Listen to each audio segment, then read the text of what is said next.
at Jane, who's kind of seeing the team and Weller for the first time. So what does she think of that? You mean Remy? Yeah.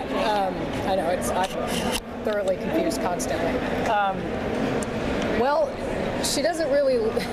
The funny thing is, I will say, she doesn't really like them, which is funny because Jane loved them. So to play this opposite, it kind of makes us all laugh in between takes. Like, I will literally ruin takes because I'll do something as Remy, and then Rich.com in a Sesmer will respond, but it's so opposite than what we're used to that we kind of start laughing because it's so awkward and funny. And the one person she sort of likes is Boston Arliss Crab, played by Josh Dean, who was in his Esmer Rich.com's love interest once upon a moon. And so it's funny, she kind of likes the people that are bad. She just gravitates towards the people that are corrupt, which is funny. But yeah, it's a weird dynamic right now, in the best way possible. We've got a lot of humor this season, even more so because Ennis Esmer is now a series regular. So having him around all the time has just been the best. So what does Remy think of Jane's relationships with them? I think she thinks Jane is weak and she shouldn't have had this many friendships because it clouds her judgment. And I think she thinks they're all incompetent and doesn't have any use for them other than to use them as puppets, which she's doing right now. So that's interesting. But there are moments, though, that we've put in where a little bit of Jane cracks through because maybe Rich.com says something that's funny and Remy will laugh and then catch herself and turn it off. And then, she'll maybe hug Weller for 1 second too many. And so we've been putting that in there, which is, I think, brilliant, so it's not completely Jekyll and Hyde. And it starts to get worse the more headaches she gets, the sicker she gets, because she's poisoned by the zip drug pretty badly. We're playing the physical sides of that a lot right now. So it's interesting. It's an interesting thing. But I will tell you, right now in episode 9, I'm playing both caricatures on screen at the same time. So it's a whole load of crazy in the best way possible. After so many episodes, how tired you became when you have to prep to do the whole makeup? I'm curious about this. Well, the good thing is, it's funny playing Remy with tattoos because that's not how we've seen her. But because we have to play fall and winter on our show, I'm covered up a lot. So I don't wear as many of them as I did in the first season. But I still wear the neck tats, which I think I probably still have a little bit of that one on from yesterday because we didn't wrap till 2 a.m. this morning. Yeah, I'll do the back of like all the neck and the hands and all that stuff. We've got that down so fast. And if they, for some reason, are slightly messed up, they just don't photograph it. They're like, you know what, we don't have time for that. Just put your hands in your pockets. I'm like, okay. But it's funny with Remy because clearly she doesn't like the tattoos. She's like, this is Jane, and she's angry that she ever became Jane. And so she's got a lot of resentment, which is so funny. So anything, makeup-wise, we'll make Remy's eyes a lot darker. I have longer hair. And some stuff like that just to make sure the audience can tell the difference. We use a lot of camera tricks to make sure that this is Remy pretending to be Jane.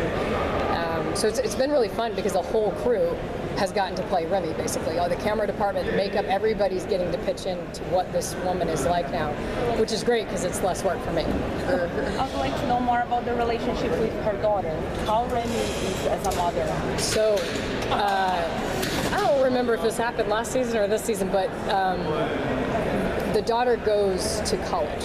So she's gone right now. I don't know what they're planning on with her coming back because I don't read ahead, so I genuinely don't know. But they had to write in that she had to go away for a little bit because it wouldn't, I think the show wouldn't be short enough to fit in the time slot. We'd have to do too much with that, I think. So they're like, we have to, get her to go away for a semester or two at school, and then I think we talk about her a lot on the show, we just don't see her a lot yet. How did you prep to portray a new character after 3 years portraying the older one? How was that process for you? Oh, I was like, hell yeah, because, I played the same character for so long that I was like, I need to do something different. Creatively, I was like, what can I do with Remy? And I just made her, I have this thing where I just don't blink a lot. So I'll just stare at somebody in a scene and make them really uncomfortable. And I was like, that would be funny because she's so intense. And then when she has a headache, it physically almost makes her drop to the ground. Or she'll get really slightly shaky. But I make her really like she's a loose cannon, about to explode a lot of times. And and just really intense. Like there's this scene with Rich.com in Tokyo. He's so funny, and this is so funny.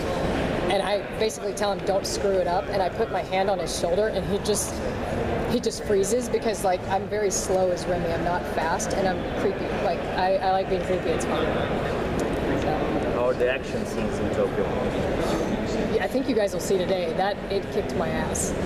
And my stunt girl is incredible, and I'm so happy she's as good as she was, because there was a lot of times, for some reason the rooftop we fought on had these crazy metal poles coming out of the bottom that were short, and you couldn't really see them because it was dark, and so there were a lot of times where I found the pole but she didn't, which was good, and I tripped or fell or did something like that.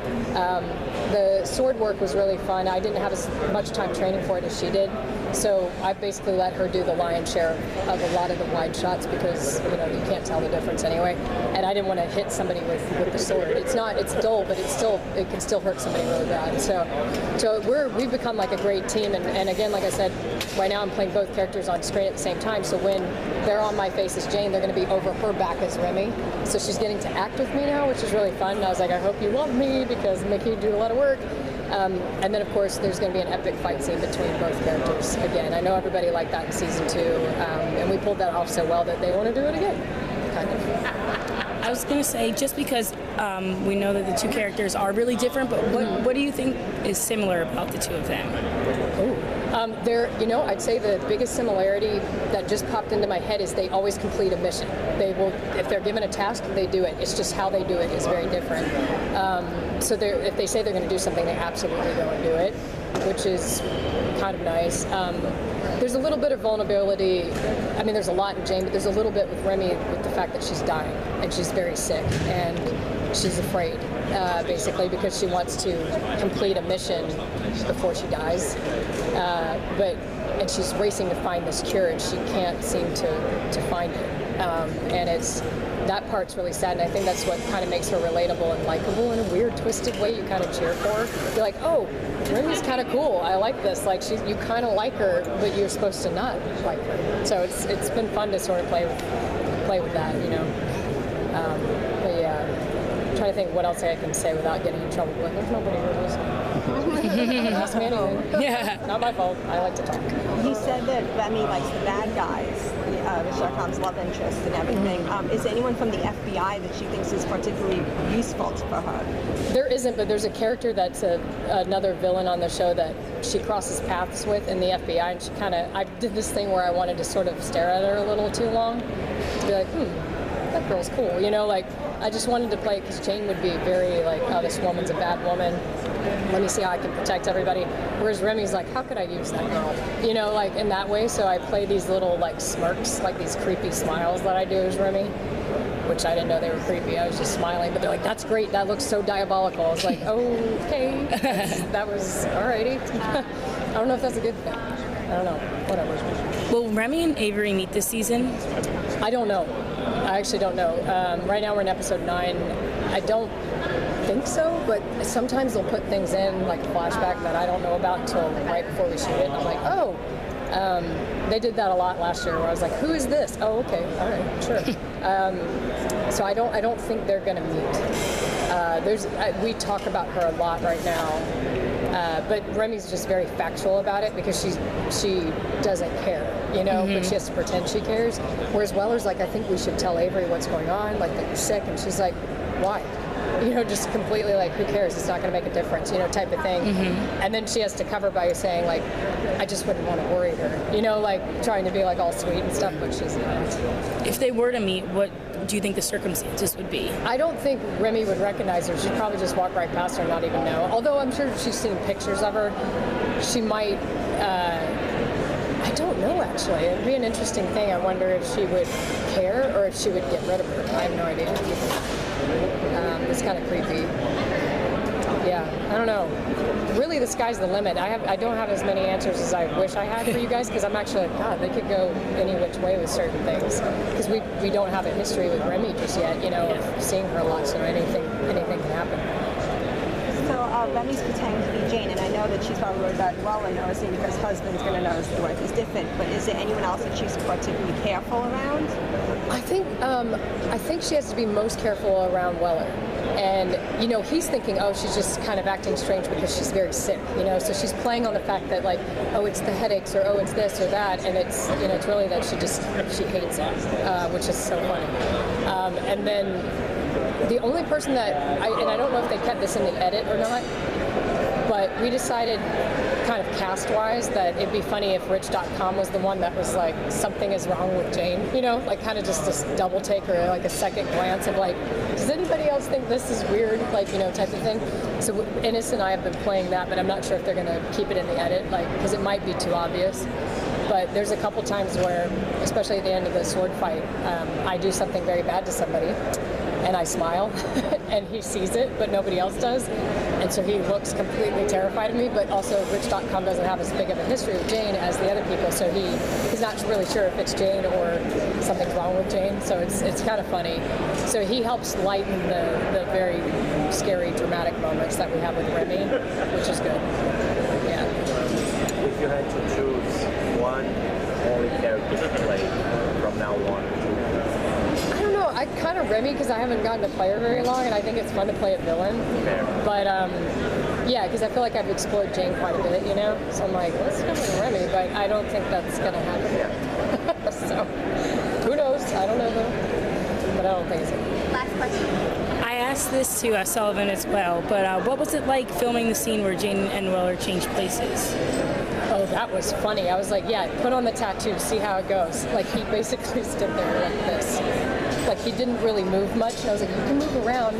Like, because I remember when I first put him on, I was like, can I touch something? And they're like, yeah, move around in it. And I was like, it feels like a giant Band-Aid is all over my body. So I didn't know if I could sit. And they're like, sit down, do whatever. So I was trying to tell him, because he didn't want to shave certain parts of his body, and I said, if you don't shave the hair off, it's going to hurt when you're taking the tattoos off because it's glue. And he's like, no, and then, you know, it hurt. So, but it was actually really fun because we had to pretend that we were each other, so I had to sort of do his, you know, his pauses when he talks, and then he had to sort of do the deer in the headlights, vulnerable, like, who am I type of thing, and we were cracking up the whole time, and Ashley was just dying.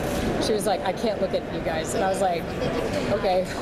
I was like, yeah, so, but did you guys like that? I never even saw it, so I didn't know how it came out, but yeah, but I was so happy when they were like, we're going to put all the tattoos on Sullivan. I was like, oh, I got to videotape this. Yeah. I thought it was funny. Awesome. Well, thank you. Yeah, he was a good sport about it. Thanks, guys.